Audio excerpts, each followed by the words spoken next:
Part सीखने के लिए जाएंगे। कैपिटल मार्केट के लिए आज हम लोग जो सीखने वाले हैं वो रिलेटेड टू द डिपॉजिटरीज कि डिपॉजिटरीज क्या होती है, कौन कौन सी होती है इंडिया में डिपॉजिटरीज, ऑनलाइन शेयर ट्रेडिंग जिसके बारे में आप सबको पता है, मार्केट कैपिटलाइजेशन, उसी के बेस पे small cap stocks, mid cap stocks, large capital stocks और पेनी स्टॉक्स क्या होते हैं इनके बारे में सीखेंगे और इन सभी का डिस्टिंग्विश भी देखेंगे। राइट, सबसे पहले डिपॉजिटरीज में आने वाला पॉइंट पहला इंट्रोडक्शन। डिपॉजिटरीज कौन होती है?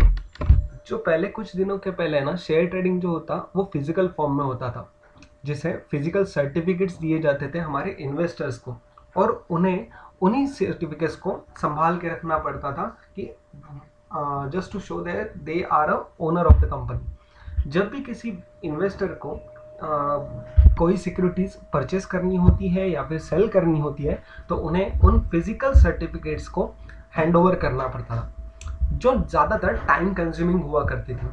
ऐसे सभी अलग अलग सिक्योरिटीज के लिए, डिलीवरीज के लिए जो टाइम कंज्यूमिंग या फिर कई डुप्लीकेट्स या फिर फेक मटेरियल्स भी वहाँ पे जनरेट किए जाते थे।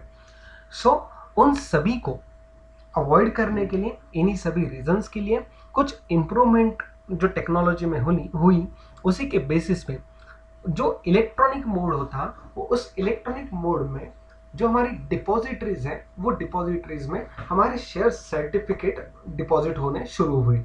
अ डिपॉजिटरी रिजेंबल्स अ बैंक, मतलब एक डिपॉजिटरी क्या होगी तो एक बैंक है। However in case of a depository the deposits R securities, shares, debentures, bonds, government securities in electronic form.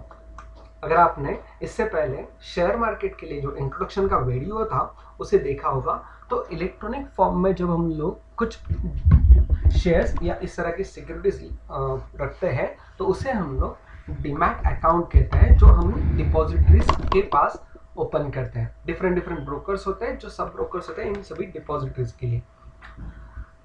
ऐसी सारी डिपॉजिटरीज का जो फंक्शन है वो एक बैंक की तरह फंक्शन होता है। जैसे कि नॉर्मली कॉमन हाउसेज जो होते हैं that the hold assets of the participating members and provide services to the clients. वो जो असेट्स होती है, जो हमारी इंडिविजुअल, जो हमारी शेयर्स, सिक्योरिटीज, बॉन्ड्स या फिर अदर जो हमारी गवर्नमेंट सिक्योरिटीज होती हैं उन सभी को वो डिपॉजिट करके लेते हैं और उनके जो क्लाइंट्स होते हैं उन्हें डिफरेंट सर्विसेज प्रोवाइड करते हैं।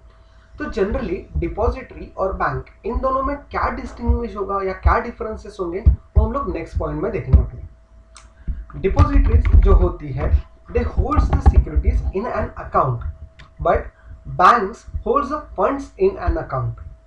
डिपॉजिटरी फंड्स मतलब कौन से? हम लोगों ने जो हमारे फंड्स जो अवेलेबल फंड्स होते हैं, अमाउंट होती है, कैश होती है, वो हम लोग बैंक में डिपॉजिट करते हैं। थ्रू बैंक हम लोग हमारे डीमैट अकाउंट, जो हमारे ब्रोकर के अकाउंट होते हैं, उसे ट्रांसफर करते हैं। उस ट्रांसफर्ड फंड जो होते हैं, जो डीमैट अकाउंट में होंगे, उनसे हम लोग सिक्योरिटीज परचेस करते हैं। तो सिक्योरिटीज परचेस करते वक्त जो डीमैट अकाउंट के फंड्स हैं वो हमारे अकाउंट में से डेबिट होके जिस सिक्योरिटी को परचेस किया है उनके अकाउंट में क्रेडिट होता है, उन कंपनीज के अकाउंट में क्रेडिट होता है। जबकि उनके लिए जो सर्टिफिकेट मिलेंगे, जो different certificates as a physical form में जैसे पुराने ज़माने में मिलते थे, वैसे डिजिटल फॉर्म में सर्टिफिकेट्स इन सभी स्टेक होल्डर्स को दिए जाते हैं और यही सारे सर्टिफिकेट्स हम लोग डिपॉजिटरीज में जमा करते हैं। तो ये digital form of certificates hold by the depositories. Depositories transfer the securities between accounts on the instruction of the account holder.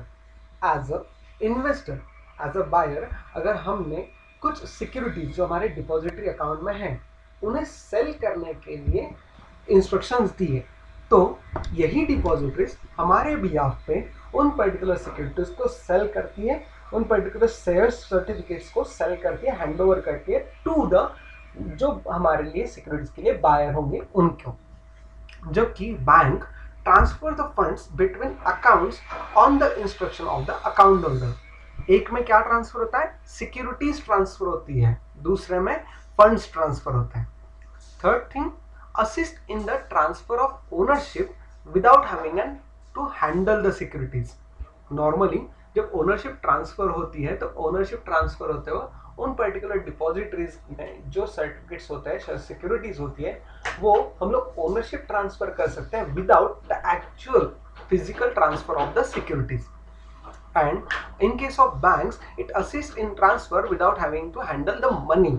जैसे हम लोग इलेक्ट्रॉनिक डिजिटल फॉर्म में मनी एक अकाउंट से दूसरे अकाउंट में ट्रांसफर कर सकते हैं with the help of internet banking, SMS banking, phone banking और यूपीआई ट्रांसफर्स, राइट। उसी तरह से डिपॉजिटरीज जो होती हैं वो सेफ कीपिंग ऑफ शेयर्स, जो हमारे सर्टिफिकेट्स होते हैं उनको सेफगार्ड करती है, जबकि बैंक्स मनी को सेफगार्ड करते हैं। तो ये थे हमारे डिस्टिंग्विश बिटवीन, जो बेसिकली थे। इनके बेसिस पे ऑब्जेक्टिव क्वेश्चन फाइनल एग्जाम में भी पूछे जा सकते हैं, right. Next, the benefits of the having a depository are as follows. Depositories के क्या बेनिफिट्स हो सकते हैं? पहला, it holds the securities in electronic form, thus reducing the paper work. कोई एक कंपनी है, अगर किसी कंपनी के शेयर होल्डर्स के लिए अगर या पब्लिक के लिए आईपीओ अगर लाना हो, तो आईपीओ लाते वक्त पब्लिक की कंपनी की जो डिमांड है वो अगर ह्यूज होगी और नंबर ऑफ शेयर्स भी ज़्यादा होंगे, और नंबर ऑफ शेयर्स को सब्सक्राइब करने वाले नंबर ऑफ शेयर होल्डर जो जनरल पब्लिक होगी, प्रमोटर होंगे, एनी अदर पर्सन होंगे, वो भी ज़्यादा होंगे, तो हर किसी पर्सन के लिए फिजिकल फॉर्म में शेयर्स डिलीवर करना ये ज़्यादा टाइम कंज्यूमिंग और ज़्यादा पेपर वर्क हो सकता है। वहीं डिपॉजिटरीज को अपॉइंट करके या डिपॉजिटरीज थ्रू इस तरह के आईपीओज लाकर या फिर शेयर ट्रेडिंग फैसिलिटेट कर हम लोग इसी तरह के सभी पेपर वर्क कम कर सकते हैं। Depositories applies for IPO and other public offerings also. जो हम लोग इनिशियल पब्लिक ऑफर होती है उस या फिर हमारे स्टैटिक शेयर्स या फिर एम्प्लॉय स्टॉक ऑप्शंस होंगे, इन सभी के लिए भी डिपॉजिटरीज की हेल्प होती है। कैसे? जब कभी भी एज अ मर्चेंट बैंकर, जब हम लोग किसी बैंक को या कमर्शियल बैंक को अपॉइंट करते हैं एज एन इन्वेस्टमेंट बैंकर और merchant banker of a banker to an issue of particular IPO, तो वो ये सभी नेसेसरी अरेंजमेंट करते हैं और डिपॉजिटरी के साथ में जो डिपॉजिटरी के थ्रू शेयर्स इशू करवा के देते हैं। थर्ड जो बेनिफिट है, it is related to the transfer of securities in an immediate manner. पुराने ज़माने में कैसा होता था कि अगर किसी को शेयर्स परचेस करने हो या फिर सेल करने हो तो एक लेंदी प्रोसीजर फॉलो करनी होती थी। लेंदी प्रोसीजर मतलब क्या? सपोज फॉर एग्जांपल एक इन्वेस्टर है, उसे XYZ कंपनी के शेयर परचेस करने, सो उसे उस XYZ कंपनी के रजिस्ट्रार ऑफिस में जाना होता था, वहाँ से एक फॉर्म कलेक्ट करना होता था जहाँ पे वो परचेस की रिक्विजिशन देता था, परचेस कितने के करने हैं, कितनी क्वांटिटी के होंगे, कितनी प्राइस पे शेयर परचेस करने हैं, एक एग्रीमेंट फॉर्म जो होता था वो उसे भर के देना होता था। सिमिलरली रजिस्टर ऑफिस के पास कोई सेलर जो दूसरा इन्वेस्टर होगा उसी तरह का फॉर्म वो फिलअप करके देता था। जब ये ऑर्डर्स मैच होती थी या कोई बायर और सेलर अवेलेबल होता था तो वो ट्रांजैक्शन रजिस्टर ऑफिस में एग्जीक्यूट होता था और फिजिकली जो शेयर सर्टिफिकेट्स होते थे वो ट्रांसफर किए जाते थे investor to investor through registrar of the companies. But इनके लिए एक सर्टेन टाइम पीरियड निकल जाता था। आज हम लोग क्या कर सकते हैं, आज इलेक्ट्रॉनिक फॉर्म होने की वजह से इमीडिएटली हम किसी भी XYZ कंपनी के शेयर वन मोमेंट में परचेस कर सकते हैं एंड अनदर मोमेंट में उसे सेल भी कर सकते हैं, right. Risk that associated with the physical certificate such as bad delivery or fake securities are absent here in case of depository. For example, अगर आप किसी आपके अगर डिमैट अकाउंट होंगे तो डिमैट अकाउंट में आपने किसी XYZ कंपनी के शेयर परचेस किए होंगे, तो you are the owner of that particular company, that particular XYZ company, but there is no chances of any fake securities or fake certificates issued by that particular company because it is available with the depositories. Next thing is reduces the transaction cost. Obviously transaction cost किस तरह से कि हम लोग एक जगह से जाकर दूसरी जगह पे जो ट्रेड करने के लिए जाएंगे तो उस ट्रेड करने के लिए सर्टिफिकेट्स को कैरी करना, उन सर्टिफिकेट्स को कंप्लीट करना, सर्टिफिकेट्स को बाकी सारे इतर एडिशनल कॉस्ट या ब्रोकरेज चार्जेस पे करना, ये सारी जो चीजें थी वो जो कॉस्टलियर होती थी फिजिकल फॉर्म ट्रांसफर करते हो या फिजिकल ट्रांसफरेशन के लिए, वो सभी यहाँ पर कम हो चुकी है। Second thing, next thing is ease of nomination facility. Nomination जो होता था, अगेन जिस तरह से ट्रांसफर करने पड़ते थे हम लोग सिक्योरिटीज के लिए रजिस्टर ऑफ कंपनीज में जाके या फिर ऑफिस में जाकर, कॉर्पोरेट ऑफिस में कंपनी के, तो हम लोगों को नॉमिनेशन के लिए भी सेम प्रोसीजर कंप्लीट करनी होती थी कि हम लोग कंपनी के रजिस्टर ऑफिस में जाएंगे और वहां पे जाके ट्रांसफर करेंगे। Here in case of depositories we appoint a nominee or we authorize some person as a nominee to our demat account, और जो हमारी डीमैट अकाउंट का नॉमिनी होगा वही हमारे सभी सिक्योरिटीज जो हमारी डीमैट अकाउंट में होगी उन सभी का नॉमिनी बन जाता है। Next point is related to the benefit of the depositories is direct transmission of securities by the depository to avoid the correspondence with the companies. जो ट्रांसफर होती थी, तो ट्रांसफर रजिस्टर ऑफ कंपनीज या company के head office से जहाँ पे होती थी कॉर्पोरेट ऑफिसेस में से, वो यहाँ पर ट्रांसफर होती ही नहीं है, because when the company issues shares और securities in a primary market through IPO और different options, different public offerings, then it will be made available to the general public for the secondary market or for the secondary trading purpose. Hence, it is available with the depository, and the secondary trading or secondary market facilitates overall transaction of the securities, that is buying and selling is available with the help of the depositories itself, without any correspondence with the companies. The next point is record any corporate actions automatically. जो कोई भी हम लोगों की corporate actions होती है या फिर जो चेंजेस होते हैं वो चेंजेस भी डिपॉजिटरीज में इमीडिएटली इलेक्ट्रॉनिक फॉर्म होने की वजह से इमीडिएटली वहाँ पे चेंजेस में किए जाते हैं। जैसे कि फॉर एग्जांपल, अगर किसी XYZ कंपनी ने हमारे शेयर्स पे, जो हम लोग शेयर होल्डर्स हैं, उन शेयर होल्डर्स को डिविडेंड डिक्लेयर किया है on a certain specific date, तो उस सर्टेन स्पेसिफिक डेट के लिए जो डिविडेंड डिक्लेयर हुआ है, तो once the dividend is declare to the public is made available to the public into their bank account directly. If अगर बोनस शेयर्स इशू किए हैं तो बोनस शेयर्स उन्हीं डिपॉजिटरीज अकाउंट में डायरेक्टली ऐड हो जाते हैं without any physical certification, right? These are the all benefits related to the depositories having, right? Depositories in India, ऐसे कौन कौन सी इंडिया में डिपॉजिटरीज हैं? तो मेन दो depositories, that is NSDL and CDSL, national securities depository limited and central depository for securities limited, ये दोनों भी अवेलेबल है। ऐसी कौन कौन सी या क्या क्या है, तो इनके लिए बेसिक कुछ इंफॉर्मेशन दी है जो कि हमारे लिए ज्यादा इंपॉर्टेंट नहीं है। डिपॉजिटरी, पहली डिपॉजिटरी कौन सी है? तो it is the first depository NSDL, it is the first depository of India, right? NSDL कब आई? तो जो अलग अलग ट्रांसमिशन के लिए आई, तो उनके लिए इन सभी अलग अलग अकाउंट्स, डिपॉजिटरी अकाउंट्स मेंटेन किए गए। प्रमोटर्स या शेयर होल्डर के बारे में सोचें तो ये एक बेसिक इंपॉर्टेंट चीज है। जो NSDL is promoted by the industrial development bank of India, that is IDBI, the largest development bank of India. Then unit trust of India, the largest mutual fund in India, and national stock exchange, the largest stock exchange in India. ये तीनों हमारे promoters या share holders या stake holders हैं depository जो NSDL की है। कौन कौन सी? IDBI, UTI and NSE. Some of the prominent banks in the country have taken a stake in a NSDL. तो मेजर जो तीन है वो IDBI, UTI and NSE, ये तीन मेजर हैं। उनके अलावा छोटे मोटे दूसरे बैंक्स भी हैं, राइट? दूसरी है CDSL, that is central depository for securities limited. ये central depository for security limited, इनके लिए भी कुछ प्रमोटर्स हैं। ऐसे कौन कौन से हैं? तो BSE, bank of Baroda, state bank of India, bank of India, HDFC bank, standard chartered bank and union bank of India and Centuries Bank and CDSL was set up to objective to providing convenient, dependable and secure depository services at affordable cost to market participants.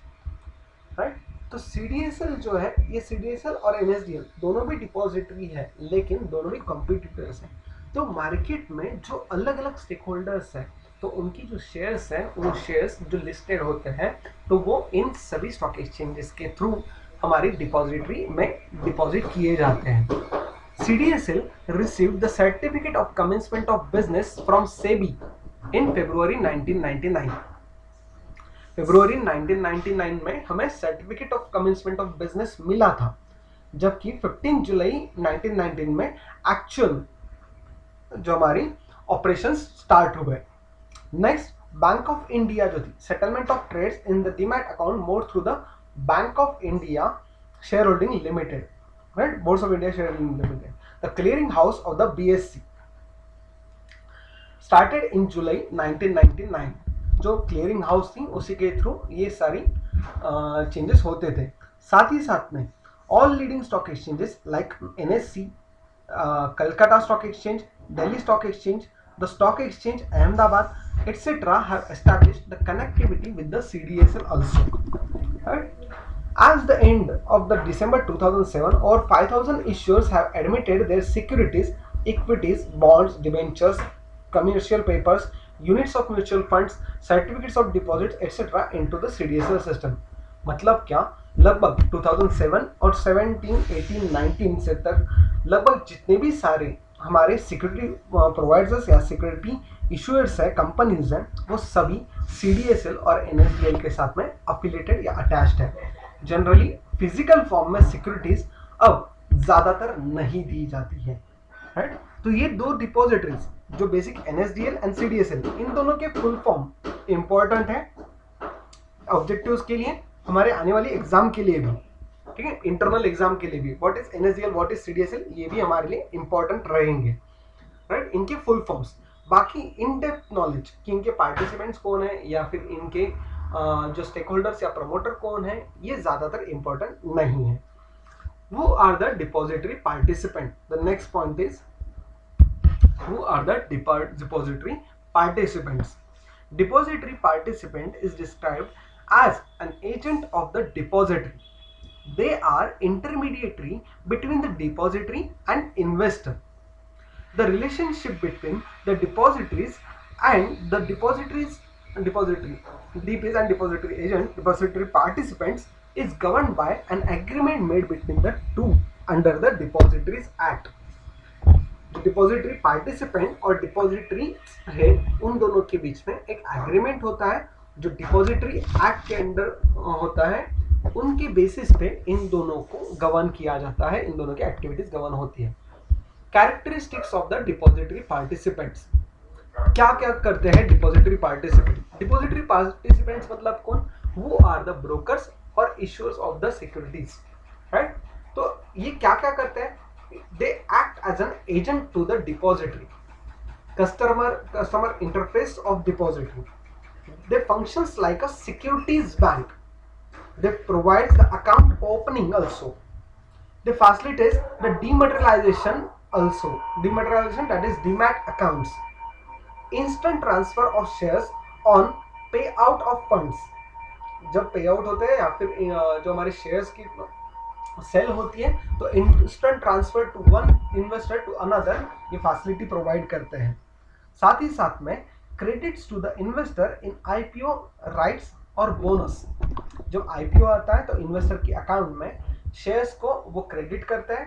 Right share अगर issue है या bonus share issue है तो alteration वहां पे immediately वो depository participants जो होते हैं वो परफॉर्म करते हैं या उन सभी जो एक्टिविटीज या इवेंट्स होंगे उन्हें इफेक्ट देते हैं। They settles the trades in electronic segment as well.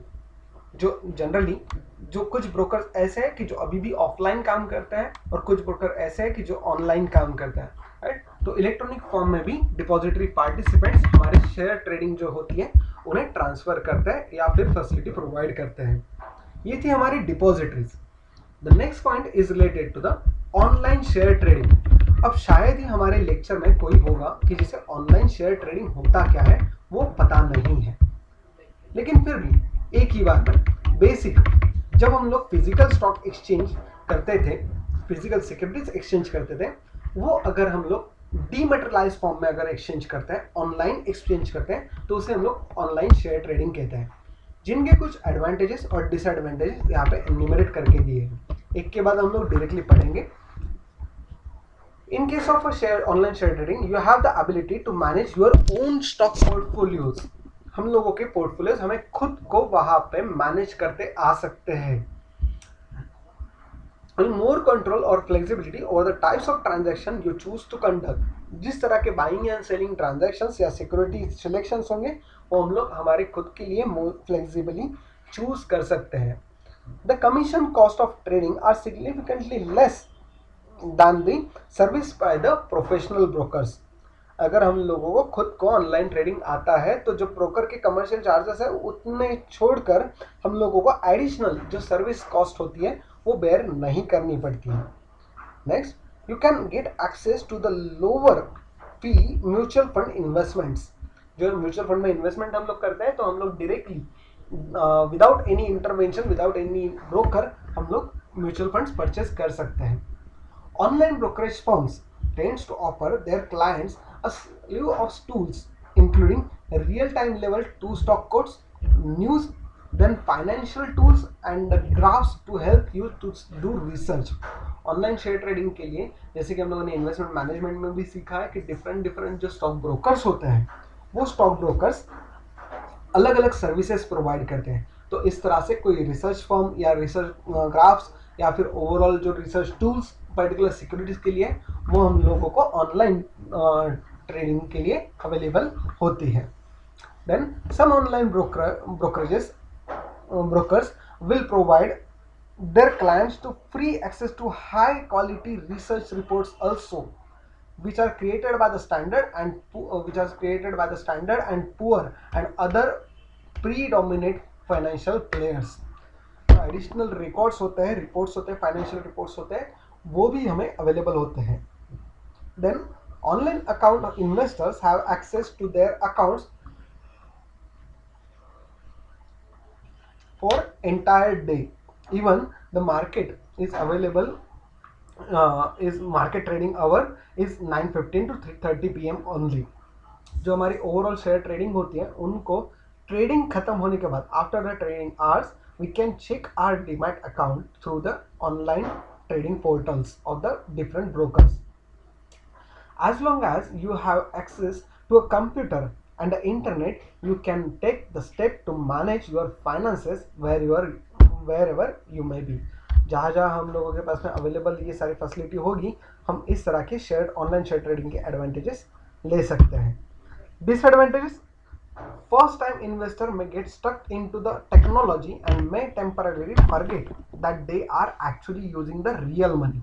कभी कभी ऐसा हो सकता है कि हम लोगों ने मॉक ट्रेडिंग नहीं, हम लोग रियल मनी इन्वेस्ट कर रहे हैं, तो मे भी हमारी टेक्नोलॉजी जो है डिफरेंट ब्रोकर्स जो है उन डिफरेंट ब्रोकर से डिफरेंट पोर्टल्स या डिफरेंट यूजर इंटरफेस जो है पोर्टल्स के उनकी वजह से कंफ्यूजन क्रिएट हो सकती है। There is no monitoring relationship between the professional broker and an online trading account holder, leaving the investor out of his her own make choices. जो प्रोफेशनल ट्रेडर होते हैं तो प्रोफेशनल ट्रेडर ज़्यादातर क्या करेंगे, प्रोफेशनल ब्रोकर क्या करेंगे, तो जो हमारे क्लाइंट्स होते हैं तो उन क्लाइंट्स को वो मिसगाइड होने से बचाएंगे। जबकि अगर इंडिविजुअल इन्वेस्टर या इंडिविजुअल ट्रेडर अगर होगा तो वो खुद की ट्रेडिंग खुद करेगा, तो शायद वहाँ पे जो चॉइसेस उसने किए उससे वो ज़्यादातर प्रॉफिट या ज़्यादातर नुकसान कम बेयर कर सकता है। Then notice the not familiar with the ins and outs of the brokerages software can make the costly mistake. जब हम लोगों की ब्रोकरेजेस जो होती है उन ब्रोकरेजेस के लिए या मार्जिन के लिए जो अलग अलग कैलकुलेशंस या रेगुलेशंस होता है या फिर जो इंफॉर्मेशन होती है वो अगर नहीं पता होगी तो ज़्यादातर नुकसान हम लोगों को सहन करना पड़ सकता है। Like any financial strategy, committing yourself to online trading takes the research and the dedication to make sure everything is up to par. By taking the time to your research, you will be able to overcome a great learning curve and even possibly make some money from the online trading. Obviously financial strategy वगैरह सीखने के लिए time लगेगा, लेकिन उससे आप लोग money कमा सकते हैं, लेकिन वो सभी के सभी आप लोगों को खुद को रिसर्च करनी पड़ती है, कोई आपको रिसर्च रिपोर्ट प्रोवाइड नहीं करता है। तो ये थे हमारी ऑनलाइन ट्रेडिंग। इन्हीं के बेसिस पे जो इंडिविजुअल कंपनी स्टॉक मार्केट पे लिस्टेड होती है, जो इंडिविजुअल कंपनी स्टॉक मार्केट पे लिस्टेड होती है, उनकी जो ओवरऑल शेयर ट्रेडिंग, जो आउटस्टैंडिंग शेयर्स होते हैं जो पब्लिक को ट्रेड करने के लिए अवेलेबल होते हैं, ऐसे सभी ट्रेडिंग के लिए जितनी ओवरऑल वैल्यू होगी उसे हम लोग मार्केट कैपिटलाइजेशन कहते हैं, जो हमारा नेक्स्ट पॉइंट है। Market capitalization, market capitalization indicates how big the company is from the market's perspective। मतलब इन शॉर्ट अगर हम लोग देखे जाए तो इन टर्म्स ऑफ मनी किसी एक पर्टिकुलर कंपनी की आज की प्राइस कितनी होगी। तो इसके लिए एग्जाम्पल के तौर पे अगर हम लोग देखें तो दो डिफरेंट कंपनीज, एक सिप्ला कंपनी और दूसरी टीसीएस कंपनी, इन दोनों की करंट मतलब यस्टरडेज मार्केट क्लोजिंग जो हमारी 6 अगस्त 2021 की जो डेट थी, उनके लिए जो मार्केट रेट थी, उनके हिसाब से मार्केट कैपिटलाइजेशन दोनों कंपनियों का दिया हुआ है, जो कि सिप्ला कंपनी का लगभग 73,000 करोड़ रुपीस है और वही टीसीएस कंपनी का 11 करोड़ 90 लाख 872 करोड़ है।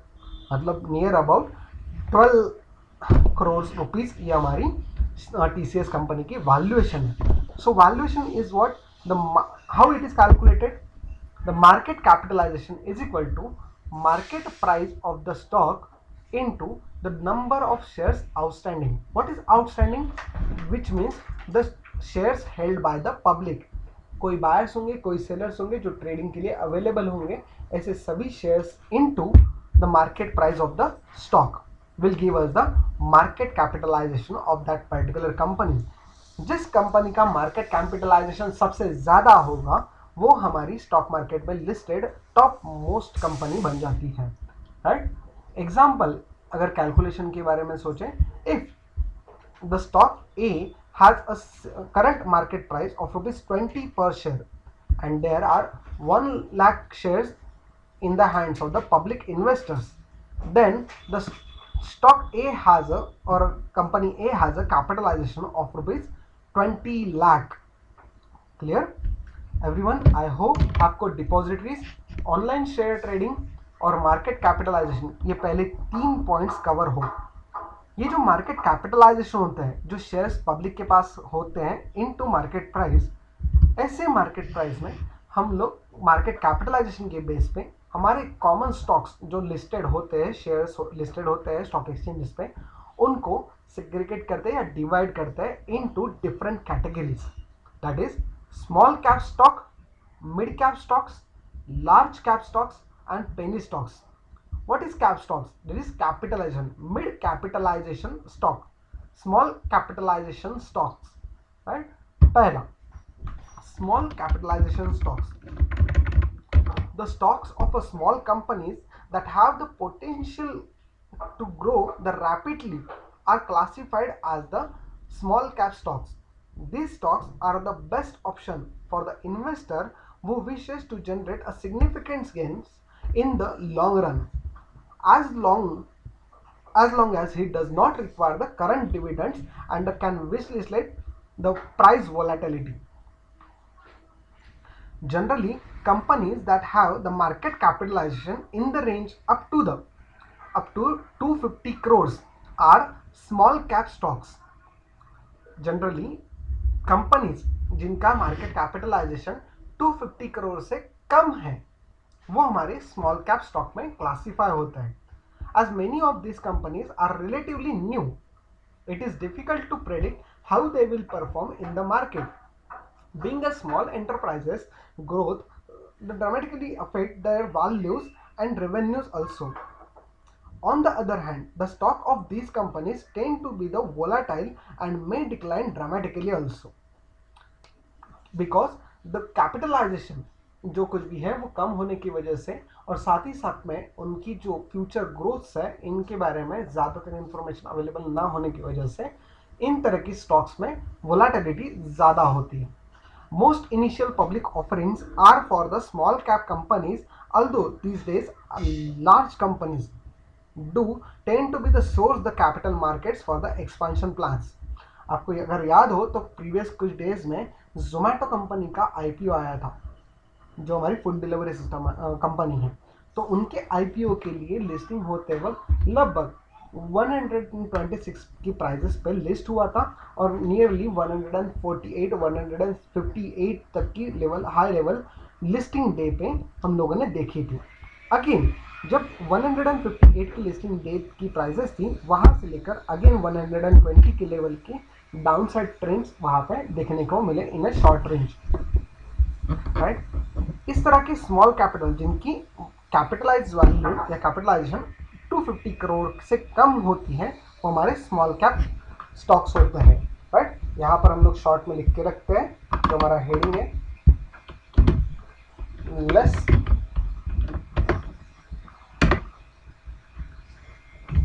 Less than rupees 250 CR. ठीक है, ये हमारे स्मॉल कैप स्टॉक्स के लिए होगा. वही अगर हम लोग सेकंड जो कैटेगरी है which is mid cap stock, in mid cap stock के लिए जो कैटेगरी होगी वो कितनी होगी, तो 250 करोड़ से लेकर 4000 करोड़ तक ये हमारी वैल्यू होगी, राइट.